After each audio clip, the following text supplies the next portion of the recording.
अब हमारा most important topic है सैंडविच थ्योरम।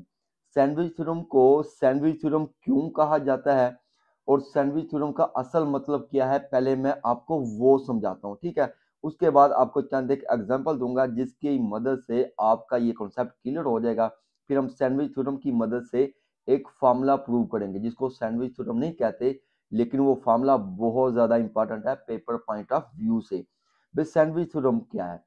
अगर एक फंक्शन, कोई भी आपके पास एक फंक्शन है एफ ऑफ एक्स, दो फंक्शन एच ऑफ एक्स और जी ऑफ एक्स के दरमियान आ जाए, दरमियान फंस जाए और इस तरह फंस जाए कि दो फंक्शन जो आपके जी ऑफ एक्स है और एच ऑफ एक्स की वैल्यू एक जैसी हो जाए, तो दरमियान वाला फंक्शन जो है उसकी भी वैल्यू वही हो आ जाएगी, वही वैल्यू होगी। फॉर एग्जाम्पल अगर जी ऑफ एक्स आपके पास 1 है, एच ऑफ एक्स भी क्या है 1 है, तो एफ ऑफ एक्स भी आपका क्या हो जाएगा 1 हो जाएगा। सैंडविच थ्योरम को सैंडविच थ्योरम क्यों कहा जाता है इसकी मैं मजीद एग्जांपल भी देता हूँ। सैंडविच में भाई क्या होता है, 3 स्लाइसेस होती हैं। एक नीचे वाली स्लाइसेस होती है जिसको आप कह लें जी ऑफ एक्स, ठीक है। फिर एक ऊपर वाली स्लाइसेस होती है जिसको आप कहते हैं एच ऑफ एक्स, समझ आ गई। फिर दरमियान वाली स्लाइस होती है जिसको आप कह लेंगे एफ ऑफ एक्स। जब सैंडविच को आप बंद करते हैं ना, तो उसके दरमियान यानी कि दो स्लाइसेस आप ले लें और दरमियान में कुछ आलू वगैरह कुछ रख लें, तो जब उसको आप क्लोज करते हैं ना, तो उसके एजेस को, उसके दोनों ऊपर वाली स्लाइस के और नीचे वाली स्लाइस के एजेस को जब आप मिलाते हैं ना, तो दरमियान वाला जो स्लाइस होती है उसके भी एजेस क्या होते हैं, इक्वल आ जाते हैं, बराबर हो जाते हैं। तो इसलिए जो कि सैंडविच है, सैंडविच का भी कंसेप्ट क्या होता है कि उसके एजेस जो है तीनों तीनों लेयर के, तीनों स्लाइसेस के एजेस एक दूसरे के करीब आ जाते हैं, इसलिए इसको क्या कहते हैं, सैंडविच थ्योरम कहते हैं। यानी कि एक फंक्शन है आपके पास एफ ऑफ एक्स, दूसरा फंक्शन है जी ऑफ एक्स, तीसरा फंक्शन है एच ऑफ एक्स। अगर एफ ऑफ एक्स जो है बीच में आ जाए दो फंक्शन के एच ऑफ एक्स और जी ऑफ एक्स के, और जी ऑफ एक्स और एच ऑफ एक्स की वैल्यू भी सेम हो जाए, तो एफ ऑफ एक्स की वैल्यू भी क्या हो जाएगी, सेम आ जाएगी, ठीक है। तो इधर मैं लिखा है limit x approaches to a, g of x is equal to l, l एक कोई भी एक रियल नंबर है। तो फिर दूसरा फंक्शन आपके पास क्या, एच ऑफ एक्स, तो limit x approaches to a, h of x is equal to क्या होगा, एल होगा। अल्टीमेटली जो दरमियान वाला फंक्शन है वो भी आपका क्या हो जाएगा, एल हो जाएगा। Limit x approaches to a, f of x is equal to l. तो इधर मैं लिखा हुआ है l smaller than equal than f of x, smaller than equal than जो है एल, ठीक है। यानी कि एफ ऑफ एक्स जो है वो आपका एल के इक्वल भी है और दूसरे वाले फंक्शन के एल के इक्वल भी है, समझ आ गई। इसको आप स्क्वीज थ्योरम भी कहते हैं। क्या कहते हैं, स्क्वीज थ्योरम भी कहते हैं। क्यों स्क्वीज थ्योरम कहते हैं, क्योंकि ऊपर वाली नीचे वाली स्लाइस और ऊपर वाली स्लाइस के दरमियान में जो दरमियान वाली स्लाइस होती है वो स्क्वीज हो जाती है, इसलिए इसको स्क्वीज थ्योरम भी कहते हैं। यानी कि दरमियान वाला फंक्शन जो है इन दोनों फंक्शन के दरमियान, यानी कि जी एफ एक्स और एच एफ एक्स के दरमियान स्क्वीज हो जाता है, इसलिए इसको स्क्वीज फंक्शन भी कहते हैं और स्क्वीज थ्योरम भी कहते हैं। बात मोस्ट इंपॉर्टेंट फॉर्मूला है जो एज अ लॉन्ग क्वेश्चन बहुत ज्यादा इंपॉर्टेंट है, पेपर में अक्सर आया हुआ है और आएगा भी इस दफा भी। तो फॉर्मूला क्या है, limit theta approaches to zero sine theta over theta is equal to 1। इसको हमने प्रूव करना है, वो लिखेगा prove that limit theta approaches to zero sine theta over theta is equal to 1। तो आपने इसको हल करना है। कैसे करना है, उसके लिए आपने एक सर्कल ड्रा करना है। जब सर्कल ड्रा करते हैं तो सर्कल के दो पॉइंट होते हैं। पहला फिक्स्ड पॉइंट होता है जिसको आप सेंटर कहते हैं, दूसरा मूविंग पॉइंट होता है जो आपका एक मुकम्मल सर्कल बनाता है जिसको आप सर्कमफेरेंस कहते हैं। यानी कि ये वाला हिस्सा जो है आपका क्या है, सर्कमफेरेंस है, और जो फिक्स्ड पॉइंट है उसको आप क्या कहते हैं, सेंटर कहते हैं। सेंटर से सर्कमफेरेंस तक का जो फासला होता है उसको आप रेडियस कहते हैं, यानी कि आर। आपने एक लाइन ड्रा की सेंटर से सर्कमफेरेंस तक, उसका नाम रख लिया बी, ओ से बी, इसको आप क्या बोलेंगे, आर यानी कि रेडियस। फिर आप एक और लाइन ड्रा कर लें ओ से ए तक, ये भी आपका क्या है, रेडियस है, तो इसको आप क्या बोलेंगे, रेडियस। और ए और बी आपकी क्या हो जाएगी, आर्क। दो रेडियस के दरमियान वाली जो कर्व होती है उसको आप क्या बोलते हैं, आर्क कहते हैं, समझ आ गई। उसके बाद डायमीटर और कॉर्ड में फर्क भी आप समझ लें। भाई डायमीटर किसे कहते हैं, ऐसी लाइन जो सर्कल को दो हिस्सों में टच करे और गुजरे कहाँ से, सेंटर से गुजरे। इसके लिए जरूरी होता है, डायमीटर के लिए जरूरी है कि वो लाइन जो है सर्कल के सेंटर से गुजरे, उसको आप डायमीटर कहते हैं। उसके बाद होता है कॉर्ड। कॉर्ड क्या होता है, वो भी सर्कल को दो हिस्सों में टच करती है, दो पॉइंट में टच करती है। जैसे एक ये पॉइंट, दूसरा ये पॉइंट, ये सर्कल को दो पॉइंट्स में टच कर रही है लेकिन सेंटर से नहीं गुजरी, इसको आप क्या बोलेंगे, कॉर्ड बोलेंगे। समझ आ गई, रेडियस का भी समझ आ गया, डायमीटर की भी समझ आ गई, कॉर्ड की भी समझ आ गई, सॉरी आर्क की भी समझ आ गई। और ये आपका कॉर्ड यानी कि जो 2 पॉइंट्स को टच कर रही है। अब हमने फार्मूला प्रूव करना है, उसके लिए आपने क्या करना है, आप जो भी लिखा है ना, जो भी आपने बनाया है उसको आपने लिख लेना है। आपने क्या किया है, let a b an arc, ये आपकी ए बी एक आर्क थी of the circle with centre कौन सा वाला था, ओ, तो आपने लिख लिया सेंटर ओ, और आर क्या है, रेडियस है, आर रेडियस आर, तो ओ ए आपका क्या है, सॉरी ये ओ ए आपका क्या है, आर है यानी कि रेडियस, ओ बी भी आपका क्या है, आर यानी कि रेडियस। तो रेडियस हमेशा इक्वल होते हैं, जितने भी रेडियस आप इसमें ड्रा कर लें, एक ये रेडियस ड्रा कर लें, एक ये रेडियस ड्रा कर लें, सर्कल के रेडियस हमेशा क्या होते हैं, इक्वल होते हैं। तो आप क्या लिखेंगे, कितने रेडियस बनी है, 2 बनाए हैं आपने, ओ ए और ओ बी दोनों क्या है, किसके इक्वल है, आर के। इसमें आप देखें क्या ये सैंडविच की तरह नहीं लग रहा, सैंडविच थ्योरम की तरह बिल्कुल ऐसा ही है, उसमें भी 2 फंक्शन होते हैं और दरमियान वाले फंक्शन के वो क्या होता है, इक्वल होता है। समझ आ गई हम, यानी कि ये जो फार्मूला है जो हमने प्रूव करना है, ये सैंडविच थ्योरम नहीं है, ये सैंडविच थ्योरम नहीं है, लेकिन इसमें सैंडविच थ्योरम का रेफरेंस इस्तेमाल होना है जिसकी मदद से इसने प्रूव होना है। समझ आ गई, तो ये सैंडविच थ्योरम नहीं है हमारा। अब आपने क्या करना है, अब देखें ये आपका एंगल बना है ओ पर, ओके हो गया, तो एंगल ओ पे बना है, तो आप क्या लिखेंगे next, let angle A O B, O को हमने दरमियान में लिखा है, क्यों दरमियान में लिखा है, क्योंकि एंगल जो है आपका किस पे बना है, ओ पे बना है, जो भी जहाँ पे जिस पर एंगल बनता है ना, जिस वर्टेक्स पे, उसको आप दरमियान में लिखते हैं। तो एंगल ए ओ बी हमने क्या रख लिया, थीटा, और थीटा भी किस में होता है जी, रेडियन में, ठीक है, सर्कल में जो है थीटा रेडियन में होता है, यहाँ तक लिख लिया।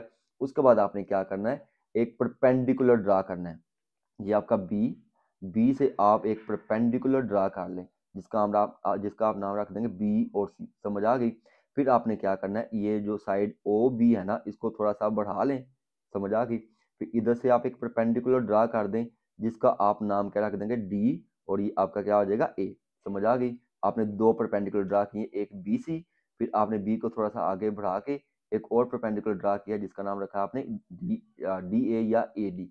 ओके हो गया, इसको भी आप लिख लेंगे, और साथ में ये भी एक्सप्लेन करेंगे where theta is very very small. तो ड्रा 2 परपेंडिकुलर, पहला आपने बी सी ड्रा किया है, दूसरा आपने ए डी ड्रा किया है।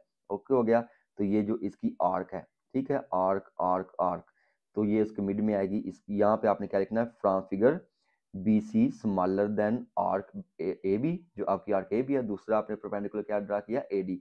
इसको आप क्या लेंगे, इक्वेशन नंबर 1। तो ये आप फिर देखें, आपके पास फिर 3 फंक्शन आ गए हैं, ये आपका हो जाएगा एच एफ एक्स, ये आपका हो जाएगा जी एफ एक्स, ये आपका हो जाएगा एफ एफ एक्स, यानी कि इसकी वैल्यू और इसकी वैल्यू किसके इक्वल आ जाएगी, आर्क ए बी के इक्वल आ जाएगी। तो पहले हमें इन दोनों की वैल्यू निकालनी पड़ेगी, यानी कि बी सी की और ए डी की। समझ आ गई, तो क्योंकि बी सी भी आपने परपेंडिकुलर ड्रा किया है, ए डी भी आपने परपेंडिकुलर ड्रा किया, जिसमें परपेंडिकुलर ड्रा करते हैं यानी कि राइट एंगल ट्राइंगल हो जाती है। तो राइट एंगल ट्राइंगल आपके सामने है, ठीक है, ये आपके सामने है। पहली ट्राइंगल आपकी कौन सी है, ओ बी और सी, ठीक हो गया, क्योंकि एंगल आपका सी पे है परपेंडिकुलर, तो सी को हम दरमियान में लिखेंगे ओ सी और बी। तो इसको अगर आप गौर से देखें, बी सी आपका क्या है, परपेंडिकुलर है, ये आपका परपेंडिकुलर है, क्या ये हमारे पास है, नहीं है। ओ बी आपका क्या है, हाइपोटेन्यूस है, क्योंकि परपेंडिकुलर के अपोजिट साइड जो होती है वो आपका हाइपोटेन्यूस होती है। तो ओ बी आपके पास क्या है, आर है, ठीक है, और ओ ए आपके पास नहीं है, ये मुकम्मल ओ ए आपका आर है, लेकिन सी वाला पॉइंट यहाँ पे इसको हाफ कार्ड है, तो ये हम नहीं लेंगे। तो हम कौन सी साइड लेंगे, एक परपेंडिकुलर लेंगे, दूसरा हाइपोटेन्यूस लेंगे। तो परपेंडिकुलर ओवर हाइपोटेन्यूस किसके इक्वल होता है, साइन थीटा के। तो आप लिखेंगे sine theta is equal to perpendicular over hypotenuse. तो परपेंडिकुलर क्या है आपका पास, आपका बी सी है, ठीक है, जो कि हमने डायग्राम में फिर देख लेंगे एक बार। परपेंडिकुलर आपका क्या है, बी सी है, और हाइपोटेन्यूस आपका क्या है, आर है। तो आप क्या लिखेंगे, sine theta is equal to b c over r. Okay हो गया भाई, तो आर इधर डिवाइड कर रहा है, इधर क्या हो जाएगा, मल्टीप्लाई। तो क्या फॉर्मूला बन जाएगा आपके पास, R sine theta is equal to, यहाँ पे आएगा इक्वल टू बी सी, ठीक है जी। आपने बी सी को निकाल लिया, अब आपने किसको निकालना है, ए डी को। तो ए डी की जानब आ जाए, आप गौर से देखें, ए डी, ये आपने ए डी, ये आपका परपेंडिकुलर है, ठीक है, ये हमारे पास नहीं है ए डी। अगर आप ओ बी को देखें, ये ओ डी, ये भी हमारे पास नहीं है, क्योंकि यहाँ तक तो आपका आर हो जाएगा, ये आपका बी, यहाँ से इस पॉइंट तक आपका आर हो जाएगा, ये रेडियस है, तो ये वाला हिस्सा तो हमारे पास नहीं है। तो अगर आप गौर से देखें, ओ से ए तक हमारे पास है, ओ से ए आपका क्या है, रेडियस है। तो क्या हो जाएगा भाई, ये परपेंडिकुलर आपने निकालना है, और ये आपका क्या है, बेस। तो परपेंडिकुलर ओवर बेस किसके इक्वल होता है भाई, कॉस थीटा के, और सॉरी टैन थीटा के। तो आपने नेक्स्ट लिखना है from triangle o a d, पहले आपकी कौन सी ट्राइंगल थी, ओ सी बी, सी को हमने दरमियान में क्यों लिखा है, क्योंकि वो मिड में है, तो लिखेंगे from triangle o a d perpendicular over base is equal to tan theta. Perpendicular आपके पास क्या है, ए डी है, ठीक है, और बेस हमारा क्या था, आर, क्योंकि आर को फाइंड करना है तो आर इधर, सॉरी आर इधर डिवाइड कर, इधर क्या हो जाएगा, मल्टीप्लाई करना है, ए डी को हमने फाइंड करना है, तो a d is equal to क्या हो जाएगा, आर tan थीटा। अब ये जो आपने इक्वेशन बनाई थी b c smaller than arc a b smaller than a d, तो अगर आप बी सी और ए डी की वैल्यू अगर आप इसमें पुट कर देंगे तो सैंडविच थ्योरम अप्लाई कर देंगे तो हमारा फॉर्मूला प्रूव हो जाएगा। तो मैंने इधर किया हुआ, ठीक है, तो मैंने यहाँ पे लिखा है b c smaller than arc a b smaller than a d, तो बी सी हमारे पास क्या निकाला था आपने, आर साइन थीटा, और आर्क जो है आपने 10 क्लास में फॉर्मूला पढ़ा था, और length of the arc is equal to l is equal to r theta होता है, यानी कि जो लेंथ होती है आर्क की, ये जो आपकी लेंथ है आर्क की, इसको आप एल कहते हैं, और इसका हमने फॉर्मूला क्या पढ़ा था 10 क्लास में, l is equal to r theta, तो आर्क की जगह आप क्या लिखेंगे, आर थीटा लिख देंगे। यहाँ तक समझ आ गए भाई।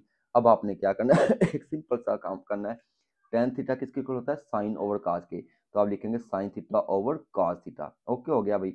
अब हमने चूंकि फॉर्मूले में हमें क्या चाहिए, साइन थीटा ओवर थीटा, तो इसको आप डिवाइड कर देंगे dividing by sine theta, sine theta को साइन थीटा से डिवाइड कर देंगे, आर थीटा। अब अगर आप देखें ये आर जो है इस आर के साथ क्या हो रहा है, कैंसिल हो रहा है, तो आपके पास जस्ट यहाँ पे क्या आ जाएगा, थीटा आ जाएगा। फिर आपने क्या लिखना है, dividing by sine theta, sine theta को साइन थीटा से डिवाइड कर देंगे, थीटा को भी साइन थीटा से डिवाइड कर देंगे, साइन थीटा और कास थीटा को भी क्या करेंगे, साइन थीटा से डिवाइड कर देंगे। अब आप देखें ये साइन थीटा से कैंसिल, ये साइन थीटा इस साइन थीटा से कैंसिल हो जाएगा। ओके हो गया, तो आपके पास क्या आ जाएगा, 1 smaller than theta over sine theta smaller than 1 over cos theta. अब आप इसको क्या ले लेंगे, रेसिप्रोकल ले लेंगे। जब रेसिप्रोकल लेते हैं तो ये जो आपकी वैल्यू होती है ना इनइक्वालिटी की, स्मॉलर देन इक्वल देन, ये चेंज हो जाती हैं। ये स्मॉलर देन है तो क्या हो जाएगी, ग्रेटर देन, ये आपकी स्मॉलर देन है तो क्या हो जाएगी, ग्रेटर देन। तो 1 का रेसिप्रोकल क्या होता है, 1, थीटा ओवर साइन थीटा का रेसिप्रोकल क्या हो जाएगा, साइन थीटा ओवर थीटा, तो 1 ओवर कास है तो क्या हो जाएगा, कास थीटा। अब आपने क्या कर लेना, लिमिट अप्लाई कर देनी है, तो लिमिट क्या आती है, 0, तो लिखेंगे लिमिट थीटा अप्रोचेस टू 0 1, क्योंकि ये कांस्टेंट है तो कांस्टेंट की लिमिट हमेशा कांस्टेंट ही रहेगी, ठीक है। तो sine theta over sine theta हम इधर भी लिमिट अप्लाई कर देंगे, लिखेंगे limit theta approaches to 0 sine theta over theta, तो यहाँ पे भी आपने लिमिट अप्लाई कर देंगे, limit theta approaches to 0 cos theta. अगर आप जब आप इसमें लिमिट अप्लाई करेंगे, थीटा की जगह आपने क्या लिख देना, 0, तो cos 0 किसके इक्वल होता है, 1 के इक्वल होता है। अब आप देखें आपके पास दो वैल्यू आ गई, 1, दूसरी भी 1, तो दरमियान वाली वैल्यू भी क्या आ जाएगी, 1 हो जाएगी according to sandwich theorem. Sandwich theorem में क्या पढ़ा था कि दो फंक्शन की वैल्यू जो इक्वल आ जाए तो वो दरमियान वाली के इक्वल भी आ जाती है, तो हम क्या लिखेंगे, by sandwich theorem sine theta over theta is equal to 1।